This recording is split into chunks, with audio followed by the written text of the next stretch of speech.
شهرهای ویران شده آمریکا، این بار بر اثر طوفان شدیدی که تاکنون دست کم 12 ایالت آمریکا را در نوردیده است.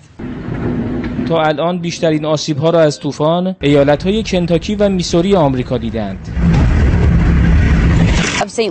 اینجا در منطقه سنت لوئیس همه جا صحنه‌هایی مثل این کلیسای ویران شده و خانه‌ها، مغازه‌ها و ساختمان‌ها و سقف‌های بسیاری که فرو ریخته و درختانی که شکسته دیده میشه. فقط در همین جایی که من هستم 5 نفر زیر آوار جان دادند. اینجا در کنتاکی هزاران خانه رو می‌بینیم که کاملا ویران شده. مردم این مناطق همه آواره شدن.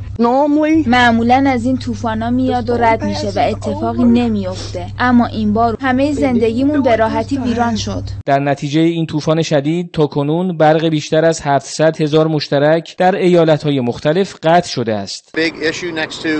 در کنار مراقبت از امنیت عمومی، الان مسئله خیلی مهم وصل کردن برق شهره. داریم با کمک دستگاه‌های مختلف روی برق کار می‌کنیم، اما باید بگم که متأسفانه خرابی‌های شبکه برق‌رسانی باور نکردنیه و آسیب‌های شدیدی دیده.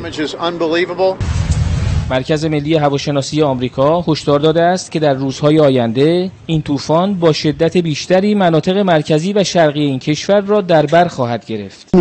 از همین الان درباره این نگرانی به مردم هشدار میدیم، چون انتظار داریم که دوشنبه و سه‌شنبه این طوفان قدرتمند آسیب‌های بیشتری به شهرها وارد کند. آکوآودر، رسانه تخصصی آب و هوای آمریکا، اعلام کرده که در روزهای پیش رو حدود 150 میلیون نفر از جمعیت آمریکا در معرض این طوفان شدید قرار خواهند گرفت. علی رجبی، خبرگزاری صدا و سیما، نیویورک.